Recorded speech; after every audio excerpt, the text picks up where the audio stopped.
Hello friends, welcome to Keshav education. मैं खुशी चौहान। कैसे हैं आप सभी लोग? I hope everybody is doing well. तो फ्रेंड्स, आज की जो वीडियो है उसमें हम भारत की जो कृषि है, यानी कि भारत में कृषि से संबंधित कौन कौन से प्रश्न पूछे जाते हैं, तो वही महत्वपूर्ण प्रश्न हम आपके लिए लेकर के आए हैं।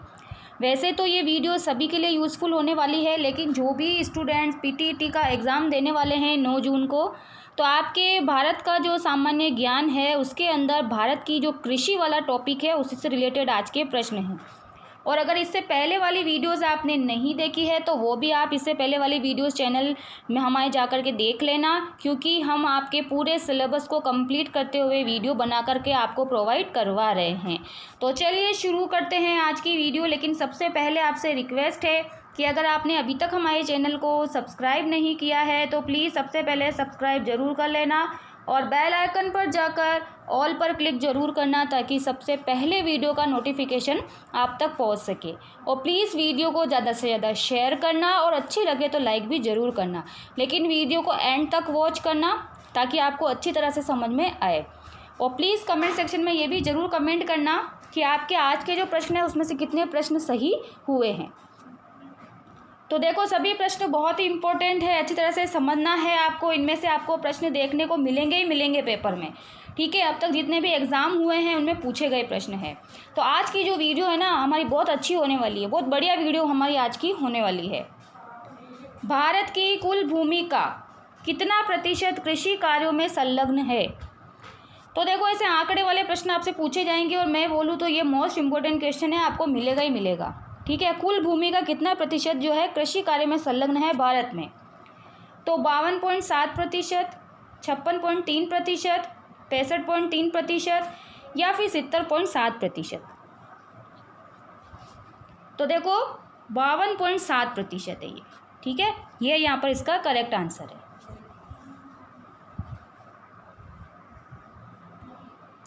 भारत की लगभग कितनी प्रतिशत कार्यकारी आबादी कृषि कार्यों में संलग्न है?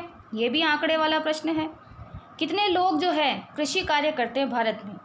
48.9%, 54%, 64%, 70%? तो देखो, 48.9%, ठीक है। तो ये भी इसका यहाँ पर करेक्ट आंसर है। वर्तमान में भारत के सकल घरेलू उत्पाद जीडीपी में कृषि क्षेत्र का योगदान कितना है? भाई ये तो मोस्ट इम्पोर्टेंट क्वेश्चन है ही। 13.9%, 26.1%, 28.3%, 55.40%? तो देखो, यहाँ पर इसका करेक्ट आंसर जो है वो क्या होगा? 13.9%। इन ऑप्शन में ये वाला ऑप्शन हमारा करेक्ट होगा।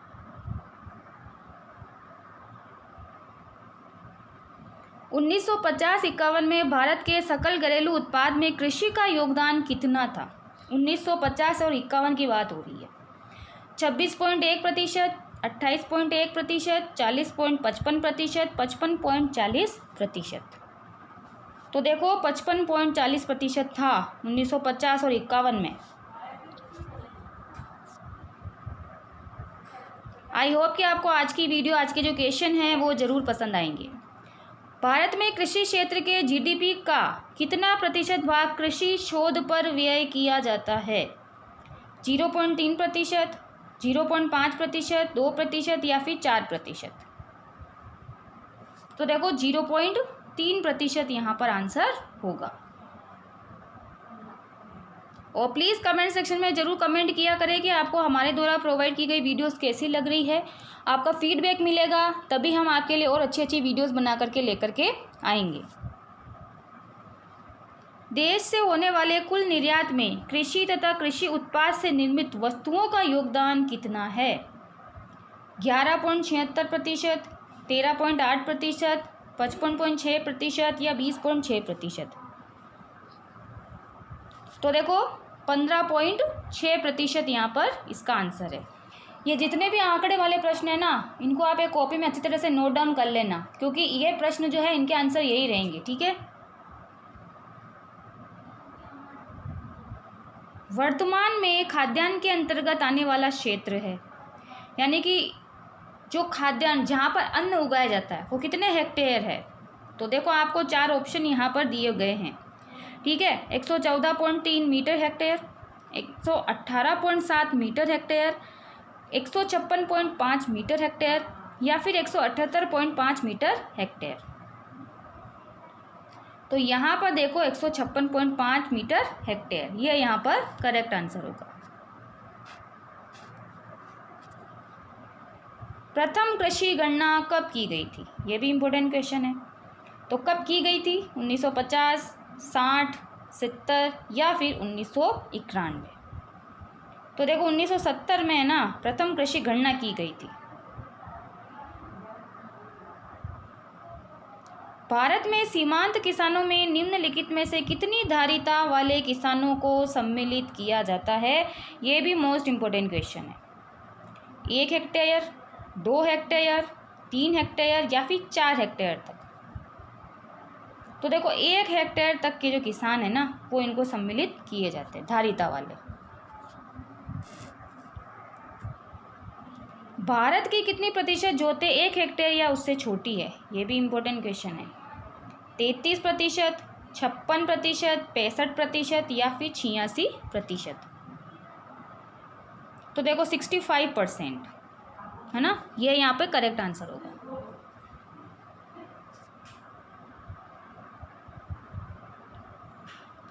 जनसंख्या में निरंतर वृद्धि के परिणाम स्वरूप भारत में जोतों का औसत आकार घटकर कितना रह गया है? ये भी इम्पोर्टेंट क्वेश्चन है। 1.08 हेक्टेयर, 1.84 हेक्टेयर, 2.30 हेक्टेयर या फिर 1.69 हेक्टेयर। तो घट के कितना हो गया है? 1.08 हेक्टेयर जोतों का आकार हो गया है।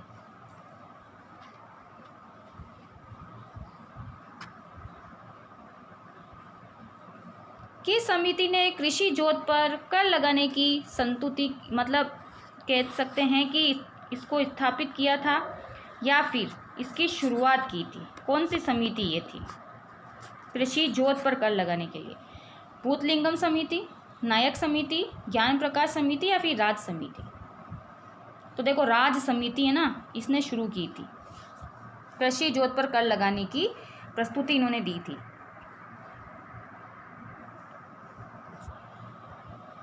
भारत में जोतों का औसत आकार घटने का क्या कारण है? तो आपको कूट वाले प्रश्न मिलेंगे। तो यहाँ पे देखो 4 ऑप्शन है, इसमें से कौन सा इसका कारण है जोतों का औसत आकार घटने का? तो वो आपको यहाँ पर बताना है। और नीचे इसमें कुछ कूट के यहाँ पर देखो हमको ऑप्शन भी दिए गए हैं। तो यहाँ पर इसका करेक्ट आंसर क्या होगा वो हमको यहाँ पर देखना है।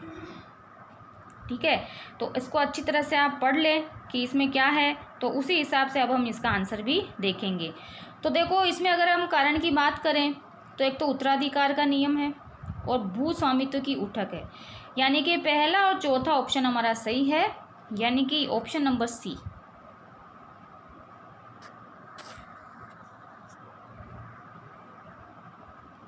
भारत की कृषि भूमि का लगभग कितना प्रतिशत भाग सिंचित है? 1/3, 1/4, आधा या फिर संपूर्ण? तो देखो आधा, ये यहाँ पर आधा होगा।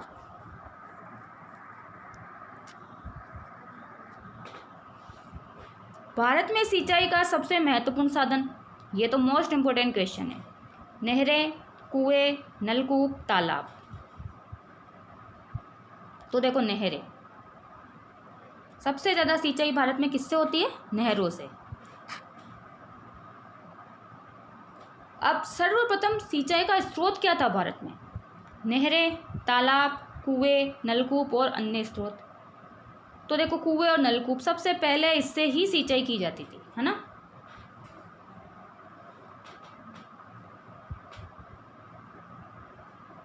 प्रश्न बहुत बड़ा है और इस तरह के प्रश्न आपको भी मिलेंगे, तो आपको घबराना नहीं है, प्रश्न अच्छी तरह से पढ़ना है। भारत में सिंचाई के स्रोतों का वृहत, मध्यम और लघु 3 श्रेणियों में वर्गीकृत किया गया है। वृहत सिंचाई परियोजना के निर्धारण का आधार क्या है? ठीक है, वृहत का आपसे पूछा है, प्रश्न को अच्छी तरह से आप पढ़ ले एक बार फिर से। तो देखो वह कम से कम 10,000 हेक्टेयर क्षेत्र की सिंचाई करती हो, वो वृहत में आता है। ठीक है, इसको आप याद कर लेना, ये यहाँ पे इसका करेक्ट आंसर होगा। और अगर आपको किसी टॉपिक से रिलेटेड वीडियो चाहिए तो भी आप कमेंट सेक्शन में प्लीज़ कमेंट जरूर करें, ताकि उसके ऊपर भी हम वीडियो बना करके लेकर के आएँ। लघु सिंचाई योजनाओं का कृषि कमान क्षेत्र कितने हेक्टेयर तक होता है? अब लघु का पूछा है आपसे, ठीक है, तो देखो ये सीधा सा है, लघु होगा आपके 2000 हेक्टेयर।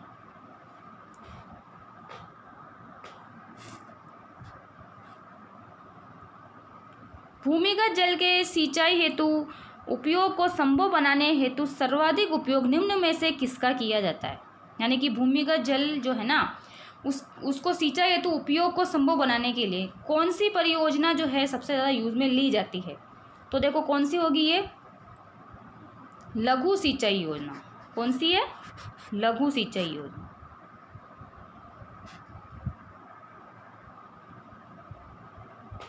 सिंचाई विशेषज्ञों के अनुसार भारत की कितनी भूमि पर अधिकतम सिंचाई सुविधाओं का विस्तार किया जा सकता है? ठीक है, तो कितना? 114 मीटर हेक्टेयर तक। ठीक है, ये यहाँ पर इसका करेक्ट आंसर होगा।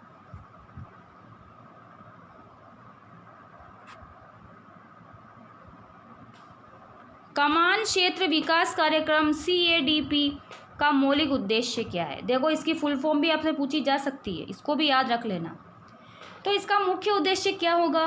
तो 4 ऑप्शन है आपके सामने, क्योंकि आज प्रश्न बहुत बड़े हैं, बहुत लेंदी है, तो आपको अच्छी तरह से पढ़ना है इसको। ठीक है, तो देखो भारत में सिंचाई के साधन की जो क्षमता है ना और सदुपयोग के मध्य अंतर को न्यूनतम करना है ना, ये इसका मुख्य उद्देश्य है।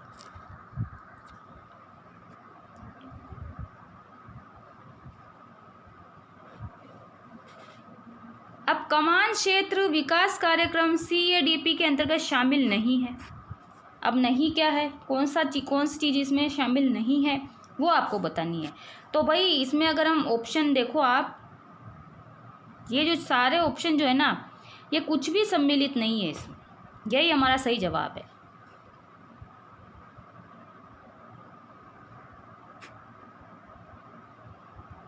भारतीय कृषि में सिंचाई सुविधाओं का 100% सदुपयोग नहीं हो पाता, तो इसके कौन से कारण जो है ना वो असत्य है। आपको असत्य पूछा है, प्रश्न को फिर से एक बार पढ़ना। अब असत्य पूछा है तो इन चारों में से असत्य जो ऑप्शन है ना वो आपको बताना है, और आपको कूट भी इसमें दिया गया है। तो कौन सा है? तो भाई अगर हम असत्य की बात करें तो सारे ही ऑप्शन जो है हमारे असत्य हैं। तो यहाँ पर देखो ऑप्शन नंबर 4 ये सही जवाब होगा।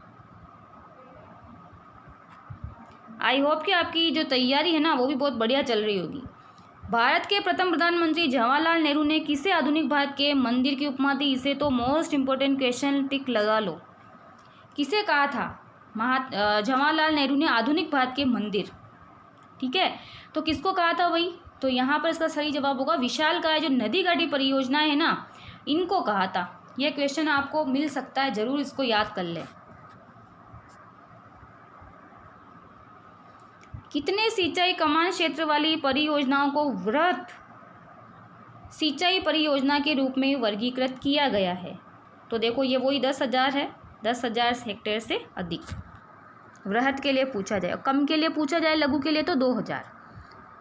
और अगर आपने अभी तक हमारे चैनल को सब्सक्राइब नहीं किया हो ना तो प्लीज़ सबसे पहले सब्सक्राइब जरूर कर लेना, और बेल आइकन पर जाकर ऑल पर क्लिक जरूर करना, और प्लीज़ भाई वीडियो को ज़्यादा से ज़्यादा आप शेयर जरूर कर देना। दक्षिण पश्चिम मानसून किस राज्य में सर्वप्रथम प्रवेश करता है? भाई ये भी मोस्ट इम्पोर्टेंट क्वेश्चन है। तमिलनाडु, महाराष्ट्र, गोवा या फिर केरल? तो देखो केरल में आता है सबसे पहले मानसून।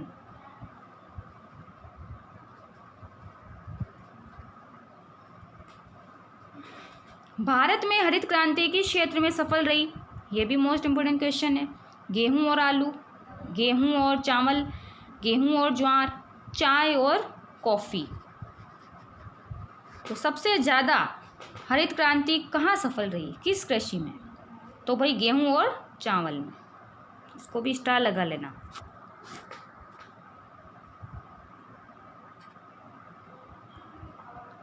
भारत में हरित क्रांति का सर्वाधिक प्रभाव किस फसल पर पड़ा? गेहूं, धान, मक्का, ज्वार? तो देखो गेहूं के ऊपर, ठीक है, ये भी इम्पोर्टेंट क्वेश्चन है।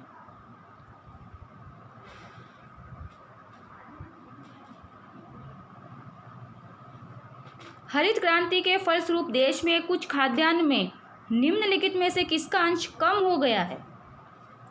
गेहूं, चावल, मोटा अनाज एवं दलहन, इनमें से कोई नहीं। तो देखो मोटा अनाज और दलहन है ना, इनका अंश क्या हो गया है? कम हो गया है।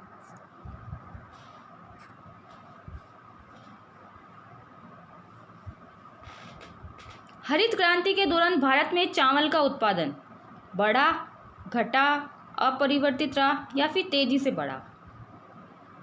तो देखो अपरिवर्तित रहा, ठीक है।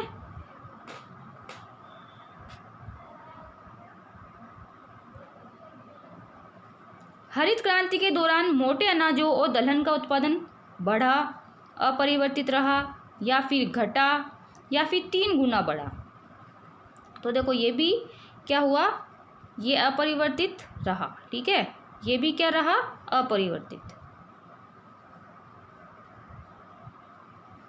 भारतीय कृषि के क्षेत्र में अधिक उपज वाली किस्मों का कार्यक्रम कब शुरू किया गया था? ये तो मोस्ट इम्पोर्टेंट क्वेश्चन है। 1968, 1967, 1966, 1965? तो देखो 1966 में।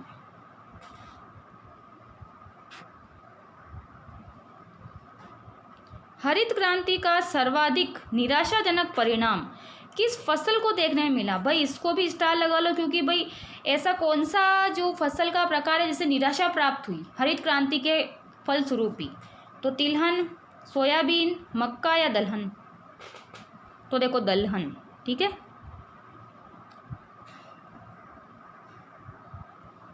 निम्न में से कौन हरित क्रांति के परिणाम स्वरूप नहीं हुआ? तो क्या कारण जो है वो नहीं हुआ हरित क्रांति के परिणाम स्वरूप? तो देखो ये तीनों तो सही हैं, लेकिन मोटे अनाजों के अधीन क्षेत्रफल में वृद्धि ये नहीं हुआ था।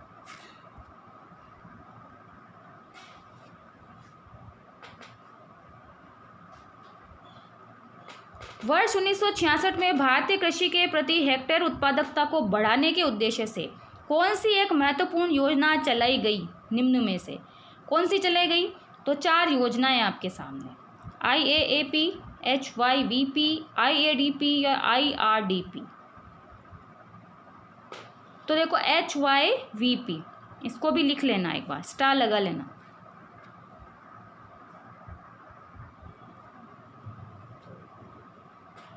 प्रोफेसर नॉर्मन बोरलॉग का भारतीय कृषि में क्या योगदान रहा? ये भी मोस्ट इम्पोर्टेंट क्वेश्चन है भाई, क्या योगदान इनका रहा वो आपको यहाँ बताना है।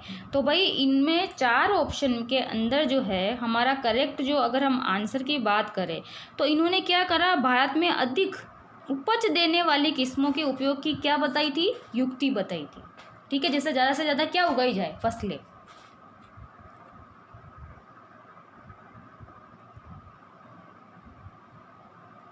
भारत में हरित क्रांति के जनक कौन थे? भाई इसको तो आप पक्का याद कर ले, रट ले। Prakash Singh Cairo, APJ Abdul Kalam, MS Swaminathan या फिर इनमें से कोई नहीं? तो भाई MS स्वामीनाथन, इसको तो याद कर लेना, ये प्रश्न तो आएगा ही आएगा। अब हरित क्रांति शब्द के प्रतिपादक कौन है? किसने शुरुआत की थी? Norman Borlaug, Verghese Kurien, William Gaud, MS Swaminathan? तो देखो वर्गीस कुरियन ये होगा। इन्होंने तो भारत में शुरुआत की थी और ये वर्गीस कुरियन इनके प्रतिपादक है। ये भी स्टार लगा लेना, ये भी पूछा जाएगा आपसे।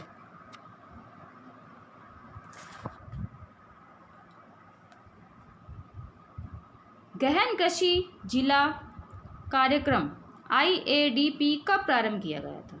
1960-61, 1964-65, 1966-67 या फिर 1970-71? तो 1960-61 में।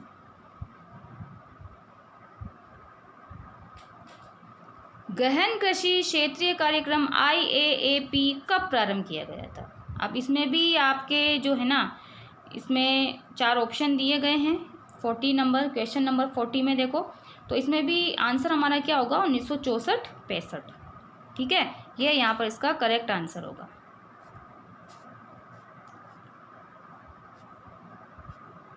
बीच के जो क्वेश्चन हैं इसमें मिस हो गए हैं थोड़े। लास्ट का क्वेश्चन हम देख लेते हैं। एशियाई जो मत्स्य उत्पादक है ना देशों में भारत का स्थान है, पहला, दूसरा, तीसरा या फिर पांचवा। तो देखो यहाँ पर हमारा करेक्ट आंसर क्या हो जाएगा, दूसरा। तो ये थे आज के महत्वपूर्ण प्रश्न। आई होप कि आपको आज की वीडियो, आज के क्वेश्चन ज़रूर पसंद आए होंगे। तो इसी तरह से कंटिन्यू हमारे चैनल से अपडेट रहें, वीडियो को ज़्यादा से ज़्यादा शेयर करें और अच्छी लगी हो तो लाइक ज़रूर कर लें और चैनल को सब्सक्राइब करना मत भूलें। कल हम फिर से आपके लिए आगे के जो टॉपिक है उनसे रिलेटेड वीडियो लेकर के आएंगे। तो अपनी तैयारी जो है वो आप कंटिन्यू रखें। तो चलिए फ्रेंड्स, मिलते हैं नेक्स्ट वीडियो में। Okay friends, take care.